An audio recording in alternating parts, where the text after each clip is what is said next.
World's best law of attraction money and success coach అయిన ప్రముఖ షేక్ అన్వర్ గారిచే జూన్ 1 హైదరాబాద్ లో జరిగే one day magic of law of attraction and millionaire mind work shop కి register చేసుకోండి. నమస్తే, వెల్కమ్ టు సుమన్ టీవీ. ఈరోజు మనతో పాటు ప్రముఖ సైకాలజిస్టులు ఇద్దరు సుధీర్ చంద్ర గారు అండ్ విజయ పెద్దన గారు ఉన్నారు. సో ఇవాళ యంగర్ జనరేషన్ పిల్లలు మదర్పై ఎటువంటి కేర్ చూపిస్తున్నారు, ఏ విధంగా వాళ్ళ బిహేవియర్ ఉంది అనేది సో వాళ్ళ మాటలు తెలుసుకుందాం. Hello ma'am. నమస్తే అండి. నమస్తే విజయ పెద్దన గారు. నమస్తే సుధీర్ చంద్ర గారు. ఇవాళ మనం చూస్తే అండి పిల్లల్లో కొంతమంది తల్లి ఏం చేస్తుంది అనేది కూడా తెలియట్లేదు. తల్లి పాత్ర ఎంతైనా పిల్లలకు తెలియాల్సినటువంటి అవసరం ఉంది కాబట్టి అడుగుతున్నాను. తల్లి ఎందుకు చులకన అవుతుంది అంటారు? అసలు పిల్లలు తల్లిని ఎందుకు చులకనగా చూస్తారు అంటారు. తల్లి అనే ఒక పాత్ర అంటే చాలా ఉదాత్తమైనదిగా మనకి చెప్తూ ఉంటారు. తల్లే దైవము, భగవంతుడు అన్ని చోట్ల ఉండలేడు కాబట్టి తల్లిని సృష్టించాడు అంటారు. బట్ స్టిల్ ఈ కాలం పిల్లలు అని మెన్షన్ చేస్తున్నారు, కానీ ఏ కాలంలో అయినా కొంతమంది పిల్లలు తల్లిని చులకనగా చూసిన వాళ్ళు ఉన్నారు. దానికి రకరకాల కారణాలు అయితే ఉన్నాయండి. అంటే ఒకటి తెలిసి తెలియనితనం, అంటే మన మాటలు తల్లిని ఎట్లా బాధిస్తున్నాయి అనేది వీళ్ళకి అవగాహన ఉండదు. ఒకటి మేజర్గా మనం చూసుకుంటే కనుక తల్లిదండ్రులు కూడా దృష్టిలో పెట్టుకోవాల్సింది, ఎస్పెషల్లీ తల్లి ఏంటంటే ప్రేమని పంచే ఇదిలోనే ఉంటుంది, కానీ ఎలా పంచాలి, ఎట్లా మాట్లాడాలి, ఎంతవరకు మనం పేరెంటింగ్లో కొన్ని అంటే బౌండరీస్ సెట్ చేసుకోవాలి అనేది ఆ ప్రేమలో పడిపోయిన తల్లికి అవన్నీ పెద్ద ఎడ్యుకేటెడ్గా తెలవటం కానీ ఇవన్నీ అవగాహన ఉండదు కొన్నిసార్లు. సో తల్లి కూడా తెలియకుండా చేసే పనులు ఏంటంటే ఫేక్ ప్రామిస్లు చేయటం. ఇప్పటికి తల్లి ఏమనుకుంటుందంటే పిల్లవాడో పిల్లో అడిగింది కదా, వాళ్ళు ఇవ్వనంటే బాధపడతారని చెప్పి ఫేక్ ప్రామిస్లు చేస్తూ ఉంటారు. 2 సార్లు కనుక ఈ ప్రామిస్లు బ్రేక్ చేస్తే వాళ్ళకి రెస్పెక్ట్ అనేది పోద్ది. ఇక మా అమ్మ చెప్పింది నమ్మాల్సిన పని లేదని ఫిక్స్ అయిపోతాడు వాడు, బాబు కానీ పాప కానీ. అలాగే వీళ్ళతో మరీ ఫ్రెండ్లీగా ఉంటాం, ఓవర్ ఫ్రెండ్లీగా ఉంటాం పిల్లలతో. కరెంట్ సినారియోలో ఎట్లా వచ్చేసిందంటే తల్లిదండ్రులు పిల్లలతో ఫ్రెండ్లీగా ఉండాలి, ఫ్రెండ్స్ లాగా ఉండాలి అంటున్నారు. ఫ్రెండ్లీగా ఉండటం వేరు, ఫ్రెండ్స్ అయిపోవటం వేరు. ఫ్రెండ్లీగా ఉండటంలో తప్పు లేదు, కానీ ఫ్రెండ్స్ లాగా అయిపోతే మాత్రం ఫ్రెండ్ని ఎలా ట్రీట్ చేస్తారో అలాగే ట్రీట్ చేస్తారు. అందులో రెస్పెక్ట్కి పెద్ద స్థానం ఉండదు. అర్థమైందా? డిఫరెన్స్ ఉంది అక్కడ. సో ఓవర్గా ఫ్రెండ్లీగా కూడా ఉండకుండా వాళ్ళ అవసరాలని వాళ్ళని గమనిస్తూ ఎక్కడ బౌండరీస్ సెట్ చేయాలనేది పిల్లలకి తెలవాలి. కొన్నిసార్లు తల్లి క్వాలిటీ టైం ఇవ్వలేదు పిల్లలకి, ఈ ఉద్యోగంలో పడిపోయి కానీ, ఆవిడ కూడా ఏదన్నా ప్రొఫెషనల్ అయితే కానీ, లేదా ఇంట్లో ఉన్న ఇంటి పనిలో పడిపోయి కానీ కొన్నిసార్లు క్వాలిటీ టైం ఇవ్వలేరు. ఇంకొకటి కమ్యూనికేషన్ కూడా తెలియదు ఒక్కొక్కసారి. గట్టిగా డిసిప్లిన్ అంటే పనిష్మెంట్ అనుకుంటారు, అంటే ఇలా చేయకపోతే వీళ్ళు మాట వినరు అని చెప్పి డిసిప్లిన్ అనే పదానికి పనిష్మెంటే ప్రాసెస్ అనుకునే తల్లి కూడా ఉంటారు కొంతమంది. సో దానివల్ల కూడా పిల్లలకి ఒక తెలియని చులకనితనం, లెక్కలేనితనం అనేది స్టార్ట్ అవుతుంది. అలాగే పిల్లల వైపు నుంచి చూసుకుంటే మూడ్ స్వింగ్స్, వాళ్ళకు ఉండే ప్రాబ్లమ్స్, అంటే ప్రతి స్టేజ్లోనూ పీత కష్టాలు పీత అన్నట్టు పిల్లల కష్టాలు కొన్ని ఉంటాయి వాళ్ళకి ఆ మూడ్ స్వింగ్స్. అలాగే పెరిగే ప్రాసెస్లో ఉండే హార్మోనల్ చేంజెస్, వీటి వల్ల కూడా వాళ్ళు ఆ ఎమోషన్స్ని, మూడ్ని కంట్రోల్ చేసుకోలేరు. ఇలాంటి ప్రాబ్లమ్స్ వల్ల కూడా పిల్లలు తల్లిని చులకనగా చూసే అవకాశం ఉంది. ఇంకొకటి ఫీలింగ్స్, పిల్లల బిహేవియర్ని బట్టి తల్లి ఫీలింగ్స్ మారాల్సిన అవసరం లేదేమో అనేది కూడా చూసుకోగలగాలి. అంటే ఏంటంటే పిల్లలు ఏదన్నా ఒకలాగా బిహేవ్ చేసినా వెంటనే తల్లికి అంటే ఎమోషన్స్ ట్రిగర్ అయిపోయి నేనంటే లెక్కలేదు, నేనంటే చులకన అని ఫీల్ అవ్వాల్సిన, అంటే అంత అవసరం లేదు అనేది కంట్రోల్డ్గా ఉండగలగాలి తల్లి కూడా. అట్లాగే పిల్లల ఎమోషన్స్ని కూడా తల్లి కూడా అర్థం చేసుకోగలగాలి. అంటే ఎందుకు ఇలా బిహేవ్ చేస్తున్నారు అనేది కూడా చూసుకున్నప్పుడు వాళ్ళకు కొంచెం ఆ చులకన చేస్తున్నారు అనే ఫీలింగ్ తగ్గే అవకాశాలు ఉంటాయి. సో మరి అలాగే పిల్లలు కూడా వాళ్ళ తల్లిదండ్రులు అంటే చాలా ఇష్టం అని చెప్తూ ఉంటారు, ఎక్స్ప్రెస్ చేసే విధానం తెలియదు, దాన్ని ఎలా చేయొచ్చు అంటారు? ఫస్ట్ అసలు ఇక్కడ పక్కగా మాట్లాడాలంటే స్త్రీకి పెళ్ళయిన తర్వాత తన కళ్ళన్నీ పక్కన పెట్టి భర్తే ప్రపంచం అని చెప్పి ఆ కుటుంబాన్ని బాధ్యతగా మోస్తూ అక్కడ తన ప్రపంచం సగం అయిపోయింది.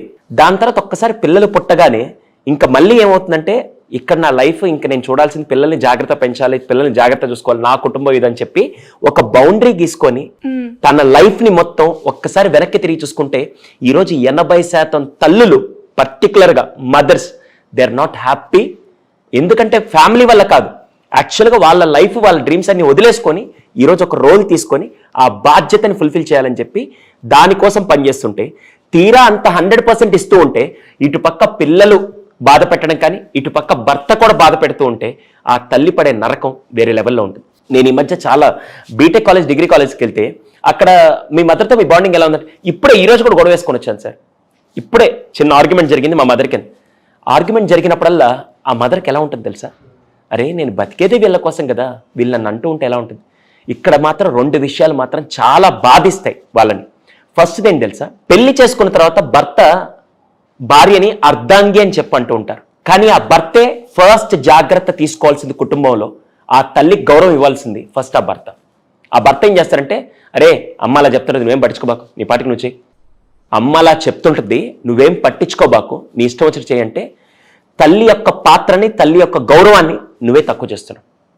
ఏ రోజైతే భర్తగా ఒక తండ్రిగా మీరు అరే అమ్మ చెప్పిందంటే దానికి వ్యాలిడ్ పాయింట్ ఉంది, ఫస్ట్ ఆలోచించు తను ఎందుకు అలా చెప్తుందో, నేను అపోజ్ చేసి మాత్రం వెళ్ళను, we need to respect her opinion అని ఎప్పుడైతే ఒక తండ్రి లేదా భర్త స్థానంలో ఉండి మీరు సపోర్ట్ చేస్తారో వాళ్ళ మిస్సెస్కి అరే కనీసం ఇంట్లో నా భర్తనే నాకు గౌరవం ఇస్తున్నాడని చెప్పి ఫస్ట్ అని తెలుస్తుంది.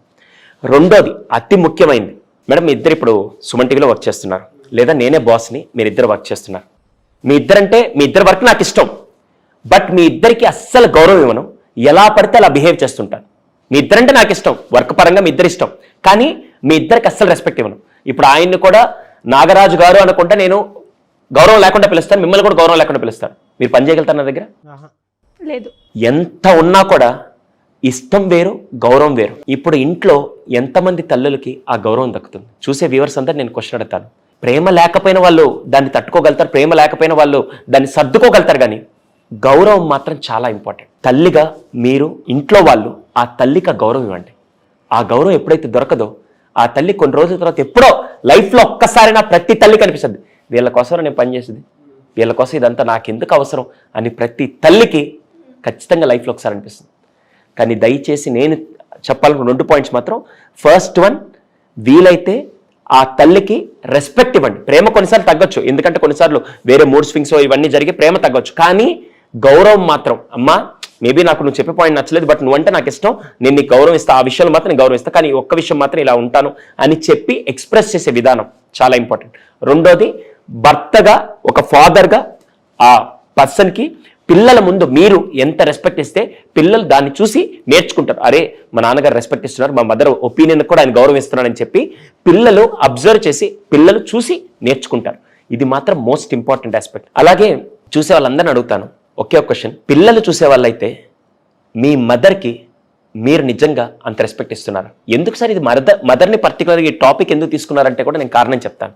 అది ఎందుకంటే మేజర్గా ఫాదర్కి మనం అంత ఆర్గ్యూ చేయలేం, ఎక్కడంటే తండ్రి అంటే ఎక్కడో ఒక కార్నర్లో కొంత భయమో లేకుంటే ఏదో ఒకటి ఉంటుంది, కానీ తల్లి ఏంటంటే టేక్ ఇట్ ఫర్ గ్రాంటెడ్, ఏముంది అర్చన ఇంట్లోనే ఉంటుంది, ఏం చేసినా ఒక ఉంటదిలే అనే ఒక మైండ్ సెట్తో అటు పిల్లలు వాడి వయసు 10 ఏళ్ళు ఉండవు, 15 ఏళ్ళు ఉండవు, తల్లిని ఘోరంగా బాధిస్తూ ఉంటారు. అట్ ద సేమ్ టైం భర్త కూడా ఏదో నేను ఆఫీస్కి వెళ్ళి వస్తున్నాను, నువ్వేం చేస్తున్నావు చూసుకోవాలి కదా వీళ్ళని అని చెప్పి గౌరవం లేకుండా ఆయన చూసే బిహేవియర్ కూడా ఆ 2 కలిపి ఆమెను ఎఫెక్ట్ చేస్తూ తల్లి అంటే ఏదో వంటింట్లో వస్తువులాగా చూస్తూ ఉన్నారు. ఎగ్జాక్ట్లీ అండి.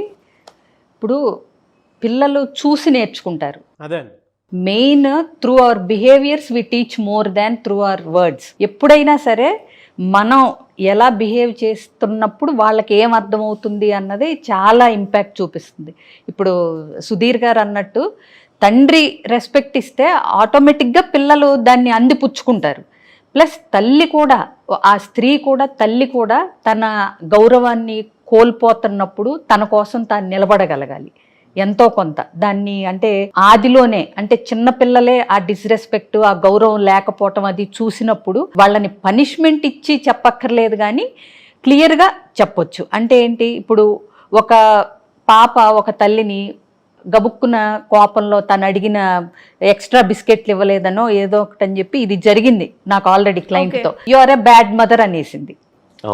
So you are a bad mother అన్నప్పుడు తల్లికి ఆ మెచ్యూరిటీతో అర్థమైంది. అంటే ఏంటి, ఇప్పుడు మా అమ్మాయికి కోపం వచ్చింది, నేను బిస్కెట్లు ఇవ్వలేదని దాన్ని ఎక్స్ప్రెస్ చేయటం బ్యాడ్ మదర్ అని చేసింది, కానీ ఆ పాప ఇంటెన్షన్ అది కాదు అనేది తెలుసు.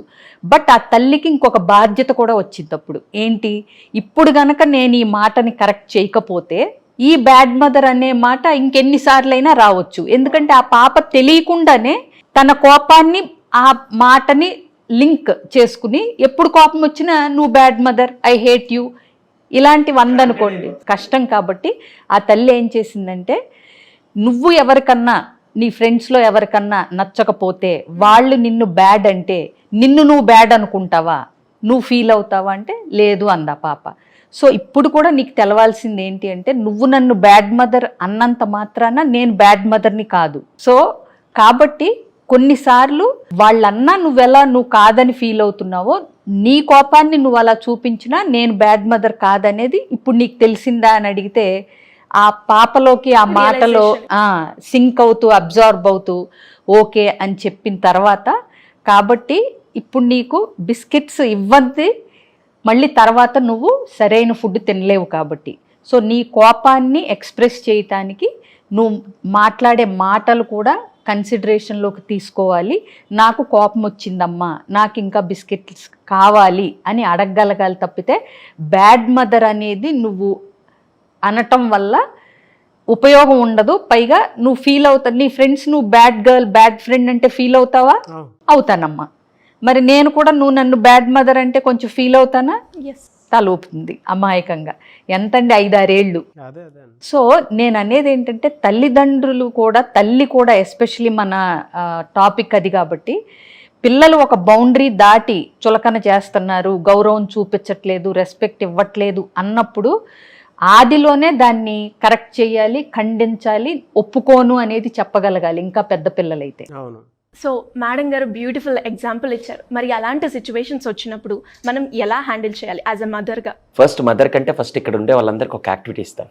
నిజంగా అసలు మీ మదర్ పడే కష్టం మీకు ఎంతమంది తెలుసు? ఒక్కరోజు, ఈరోజు మీ వయసు 20 సంవత్సరాలు అయితే 20 సంవత్సరాలు వెనక్కి తిరిగి చూసుకుంటే వేసుకున్న బట్టల దగ్గర నుంచి తినే తిండి దాకా ప్రతి ఒక్కటి తను మీకు నీట్గా చేస్తేనే ఈరోజు 20 ఏళ్ళ వయసులో నేను నిలబడున్నా అంటే కారణం ఆవిడ వల్లే. అదే కష్టం ఒక్కరోజు మీరు పడి చూడండి, తర్వాత ఆమె ఏం చేస్తుంది, ఆమె గౌరవం ఇవ్వాలా లేదా మీకు క్లారిటీ వస్తుంది. సో చూసే పిల్లలందరూ, అది మీరు టీనేజర్ అవ్వండి, 10 years అవ్వండి, లేకుంటే అడల్ట్లో ఉండండి, ఒక్కరోజు మీ తల్లిగారు చేసే ప్రతి పనిని కంప్లీట్గా చేసి ప్లస్ దానికి తోడు మీరు పడే మాటలు, మీరు అనే విషయాల్ని ఎలా పెయిన్ తీసుకుంటున్నారో అది ఎప్పుడు తెలుస్తుంది తెలుసా? ఫస్ట్ మీరు ఎక్స్పీరియన్స్ అయిన తర్వాత. అందుకే చూడండి చాలామంది టీనేజ్ గర్ల్స్ మ్యారేజ్ అయిపోయిన తర్వాత, అంటే మమ్మల్ని వాళ్ళు మ్యారేజ్ అయిపోయిన తర్వాత అమ్మ దగ్గరికి వచ్చి, ఆ రోజు నువ్వు ఎన్ని కష్టాలు పడ్డావు, నాన్నకి ఎన్ని సాకులు చెప్పుకొని ఎన్ని మమ్మల్ని కాపాడావు అని చెప్పి ఆ రోజు చెప్తుంటే ఆ తల్లికి ఇప్పుడు అర్థమైంది నీకు, అంతేలే నీకు పడేదాకా నీకు సినిమా అర్థం కాదని చెప్పి అప్పుడు ఫీల్ అవుతారు.